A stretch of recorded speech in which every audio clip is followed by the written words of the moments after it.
Hello, everyone. For those interested, we have begun to upload recorded talks delivered at our 2025 convention, Growing the Women's Liberation Movement, to our YouTube channel. At present, there is just one, but more will soon follow.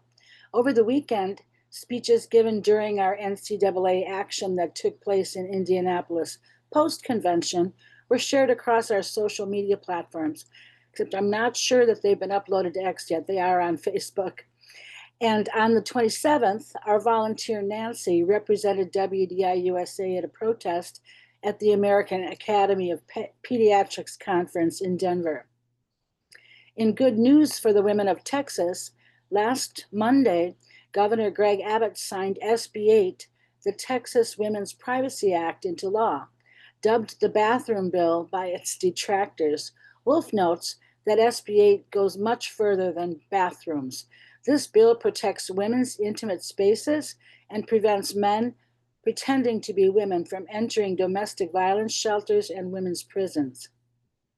On September 23rd, attorney Erin Friday announced on X that she and the Child and Parental Rights Campaign had recently filed a federal lawsuit against the California State University system on behalf of Melissa Beatty Smoos, former associate head coach of San Jose State University's Division I volleyball team, who was fired for speaking up to protect female athletes from male athlete Blair Fleming, who had been allowed to compete on the women's team.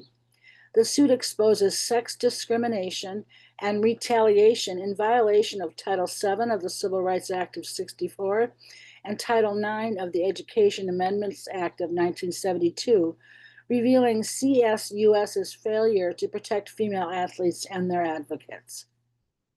In a Substack post published on September 25th, Kara writes that Kamala Harris is now saying that she has always had concern with trans, red male athletes competing in women's sports. Apparently, in her new memoir, 107 Days, the former VP and 2024 presidential candidate writes, "I agree with the concerns expressed by parents and players that we have to take into account biological factors such as muscle mass and unfair student athletic advantage when we determine who plays on which teams, especially in contact sports." Harris' claim is as disingenuous as the similar one recently made by California Governor Gavin Newsom. Throughout her tenure as VP, Harris threw women and girls under the bus so sufficiently that as a presidential candidate, she earned the endorsement of the group Advocates for Trans Equality for her, and I quote, "unwavering commitment to advancing the well-being of the transgender community." Closer to home for me, Planned Parenthood of Wisconsin will pause scheduling abortion appointments starting October 1st, following a federal appeals court decision that allowed a provision of President Trump's tax and spending bill to take effect.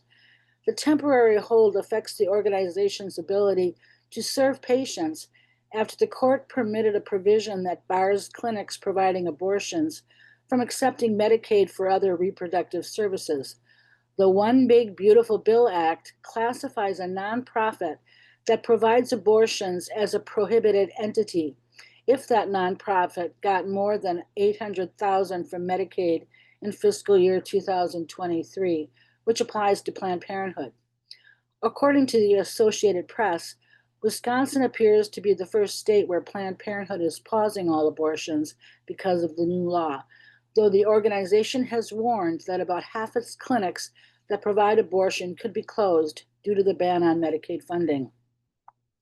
And finally, earlier this month, I reported that in California, 4 girls' volleyball teams had forfeited upcoming matches against Jurupa Valley High School, whose team includes male athlete A.B. Hernandez. According to a Newsweek article published on the 25th, 4 more teams have since opted to withdraw, bringing the total to 8. Additionally, the piece mentions that 3 of the female athletes have filed a lawsuit against the school district, the California Interscholastic Federation, and the California Department of Education, alleging they have suffered sex discrimination, including sexual harassment, unsafe and unfair athletic environments, viewpoint discrimination, and infringement on their religious liberty and safety as a result of defendants' actions. It also provides quotes from activists Beth Bourne and Jennifer Say, who states, A.B. Hernandez has now decided that stealing opportunities from girls in track and field was not enough. He has now taken the place of a girl on his school's volleyball team as well. Opposing teams have had enough. The forfeits continue. Yes, even in California, people are tired of this. There's good reason to believe Jen's statement is accurate, that even in deep blue California, the tide is turning. Last Wednesday, for example, when members of Californians United for Sex-Based Evidence in Policy and Law, TERF Central, Women Are Real, and others protested the inclusion of male athlete Jimena Gomez on Santa Rosa Junior College's women's volleyball team at a match against Sierra College in Rockland, male students spectating the game asked if they could also hold a sign in support of the women, a first-time occurrence. Referring to the action on X, TERF Central writes, "These young men holding our signs and facing down the whole gym and the Santa Rosa team directly across from them was such an act of defiance. I can't describe our joy at that moment, except to say it felt like the ground shifted under our feet. It was dramatic proof that here in California, we are seeing real movement." Also on X, Cause writes, "Don't tell us a sea change is not happening in California."